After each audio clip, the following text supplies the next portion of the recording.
Olá, meu nome é Letícia Dias e hoje eu vou apresentar o projeto integrador pensado em grupo com os meus colegas Ana Maria Silva, Cleberton da Silva, Levi Guedes, Luciana da Silva, Patrícia Ribeiro e Tábila Mara da Silva, acerca da adaptação curricular da perspectiva multiculturalista pensando em histórias e culturas africanas e indígenas. O projeto foi pensado e aplicado na Escola Estadual Professor Carlos Augusto de Pádua Fleury. A metodologia escolhida pelo grupo foi a pesquisação de Marli André, que pensa na observação, numa reflexão contextualizada e em ações que possam fazer uma transformação no espaço. A problemática apresentada pelo grupo seria sobre como as culturas africanas e indígenas são trazidas para o contexto escolar.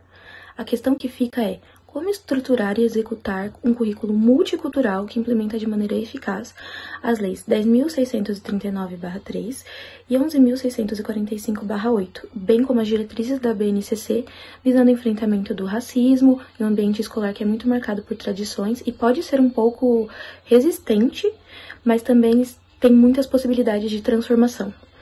Então, pensando nisso, como partindo do conhecimento que já temos das leis e das diretrizes, pensar como é realmente feito e como pode ser feito. As crianças estão fazendo essas reflexões?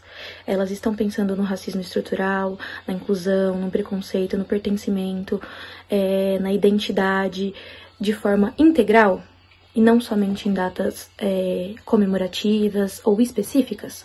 Como é feito esses projetos, como é pensado, partindo dessas leis e dessas diretrizes. Partindo disso, nosso grupo pensou um projeto piloto que contava com 8 aulas e teria diversos momentos de reflexão de diversas perspectivas a respeito da história e da cultura africana e indígena, e contaria também com diversas produções, após esses períodos de reflexão, acerca do que foi pensado, das temáticas trazidas, com muita liberdade criativa e artística para os alunos poderem pensar sobre. Só que a escola não apresentava espaço no cronograma para tantas aulas, e o que também faz a gente pensar um pouco sobre qual é o espaço, dado nas nossas instituições para essas temáticas. Então, o trabalho teve que ser condensado e reduzido a menos aulas. O projeto, então, se iniciou com uma aula de história, com uma roda de conversa, denominada Mitologias em Diálogo, que pensava os heróis que conhecemos partindo dos nórdicos, dos gregos e indo para os iorubás, questionando quais os alunos conheciam, porque a maioria não conhecia os iorubás, quais as suas origens, e isso abriu margem para muita pesquisa. O segundo momento foi um café literário na aula de português, com a apresentação de obras e autores como Conceição Evaristo, Lima Barreto e Djamila Ribeiro, além de algumas outras personalidades negras e indígenas em destaque. E por último, tivemos na aula de arte a confecção dos murais, com produções artísticas diversas, exposições de painéis temáticos, com referências africanas e indígenas que foram expostos no Dia da Consciência Negra. Seguem agora algumas imagens e vídeos sobre esse momento tão especial. Essa primeira imagem traz uma exposição de uma obra literária feita em papelão, o que mostra o envolvimento também de técnicas bem sustentáveis. E o capricho dos alunos, o envolvimento mesmo com materiais simples escolhidos por eles. Essa segunda imagem mostra os alunos caracterizados, bem envolvidos na questão cultural, o que também abre margem para a gente pensar sobre pertencimento, sobre autoconhecimento, identidade, que são temas também muito importantes dentro desse espaço. A terceira imagem traz um projeto lindíssimo de colagem, que mostra uma valorização muito bonita acerca do cabelo afro, do uso de turbantes, que é uma questão que ainda tem um preconceito muito envolvido. E temos também essa outra produção muito importante sobre um indivíduo da história do Brasil, que seria Zumbi dos Palmares, que foi extremamente importante e foi escolhido pelas crianças e pelos adolescentes para ser ali representado. Nessa próxima imagem, a gente pode ver o espaço muito bem decorado, caracterizado, a presença de instrumentos musicais, o que denota um envolvimento por parte da comunidade, dos docentes e dos alunos, que foi muito importante para o projeto.